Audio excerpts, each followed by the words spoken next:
Jangan lupa untuk subscribe YouTube channel Metro TV News dan nyalakan notifikasinya. Saat pemotongan dan pembagian hewan kurban masih berlangsung hingga Senin besok. Sementara libur panjang Idul Adha berakhir hari ini. Lalu bagaimana menyambut hari kerja dengan bugar pasca hari raya? Kita akan membahasnya melalui sambungan Zoom bersama Dr. Agus Rahmadi yang juga dikenal sebagai penceramah dan praktisi herbal. Assalamualaikum warahmatullahi wabarakatuh. Dr. Agus, apa kabar dok? Alhamdulillah, waalaikumsalam warahmatullahi wabarakatuh. Alhamdulillah ya dok, sehat dan selamat merayakan hari Idul Adha yang jatuh kemarin dok. Dan ngomong-ngomong tentang Idul Adha nih, pastinya banyak sekali yang terlena dengan merayakan hari Idul Adha. Tetapi bagaimana dok untuk tetap menjaga kesehatan? Karena pasti banyak nih yang sudah kelewatan makanannya kemarin nih. Iya, jadi begini Mbak Sarah, memang kadang-kadang nikmatnya makan daging sehingga kita berlebihan dalam mengkonsumsi. Padahal Allah berfirman di dalam Al-Quran kan, kulu washrobu wala tusrifu, makan dan minum tetapi jangan berlebihan. Jadi saran saya ya janganlah berlebihan dalam mengkonsumsi daging. Jadi secukupnya saja. Harus tahu batasnya ya dok ya, harus mengingat kembali. Nah, dokter, betul. Untuk memilih memakan daging, kita sudah bisa merem diri, tetapi kita harus memakan daging. Bagaimana cara kita memilih daging yang sehat dan tidak sehat untuk dikonsumsi tubuh kita, dok? Iya, jadi beda antara daging yang sehat dengan daging yang tidak sehat. Biasanya daging yang tidak sehat itu biasanya berbau pertama. Terus kemudian kadang-kadang suka berlendir, ya. Terus kemudian mungkin kita bisa mendapatkan cacing-cacing di dalam daging itu, atau dalam kondisi daging yang terlalu kering, misalnya seperti itu. Oke, berarti itu cara untuk membedakannya ya, untuk melihat apakah ada cacing dan juga tingkat kekeringan daging itu sendiri. Nah, dokter, untuk jumlah, dari kata dokter untuk merem diri adalah balik lagi untuk menyadari diri sendiri bahwa janganlah berlebih-lebihan dalam mengkonsumsi sesuatu. Sebenarnya batasan wajar atau ambang batas maksimal untuk kita mengkonsumsi daging itu seberapa banyak sih, dok? Iya, jangan setiap makan daging, ngemil daging, mau tidur daging, itu sudah berlebihan gitu ya. Porsinya pun harus dibagi-bagi antara kebutuhan daging yaitu protein, kemudian kebutuhan karbo, dan satu lagi yang penting ini Mbak Sarah, yaitu serat. Kadang-kadang kita banyak daging tapi sedikit serat, sehingga akan berdampak menjadi sembelit atau susah buang air besar. Maka itu sebaiknya ketika mengkonsumsi daging, barengilah dengan mengkonsumsi serat. Itu jauh lebih aman. Oke, ditambah lagi nanti ini Mbak Sarah. Ditambah lagi apa dok? Silahkan.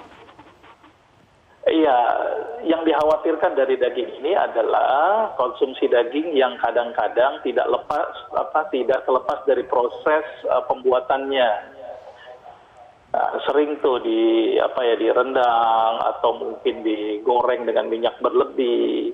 Nah, ini dikhawatirkan bisa menambah kadar lemak di dalam darah, gitu ya. Maka itu sebaiknya konsumsi daging itu dengan dipanggang, gitu ya. Itu jauh lebih aman atau dibakar dan dipisahkan antara yang lemak dengan yang daging. Itu jauh lebih aman.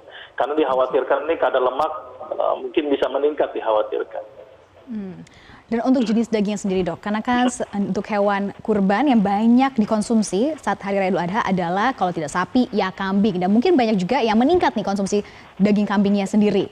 Apakah ini berbeda dok perlakuan untuk daging kambing dan juga daging sapi dan bagi mereka yang mengkonsumsinya?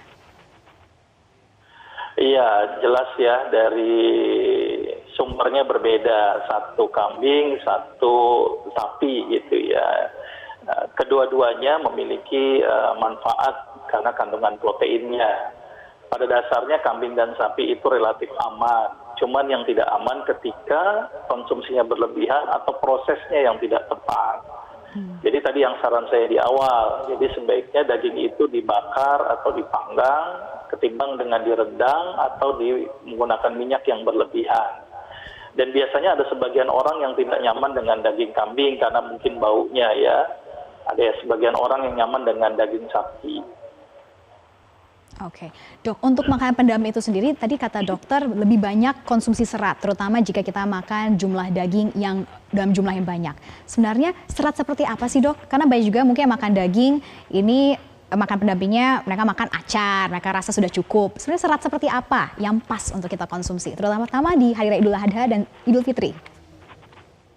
Iya, intinya adalah sayur sih Mbak ya. Jadi sayur-sayuran yang berserat ya, bayam, kangkung gitu ya, mungkin daun singkong, itu contoh-contoh sayuran yang mengandung serat yang cukup tinggi. Ketika dengan acar ya silakan saja gitu ya. Tapi kalau bicara serat yang paling bagus, salah satunya tadi kangkung, bayam gitu ya. Itu contoh makanan yang tinggi serat. Oke dok, nah sekarang saya juga mau tanya nih dok, banyak sekali teman-teman di luar sana yang setelah makan banyak, terutama saat Hari Raya Idul Adha, ini mereka balas dendam dengan olahraga keras atau mati-matian keesokan harinya, atau mungkin pas sore harinya nih dok. Ini sebenarnya seperti apa sih? Iya, memang yang paling bagus dalam memecah cadangan energi yang berlebih di dalam tubuh, baik itu lemak, ya salah satu dengan berolahraga. Cuma jangan kelewatan gitu ya, olahraganya berlebihan. Karena olahraga yang berlebihan, otomatis beban jantung menjadi meningkat. Ketika beban jantung meningkat, nah ini yang dikhawatirkan. Sering kita mendengar ada orang-orang yang mati mendadak akibat serangan jantung, akibat olahraga yang berlebihan. Dan olahraga yang paling bagus itu adalah olahraga di pagi hari.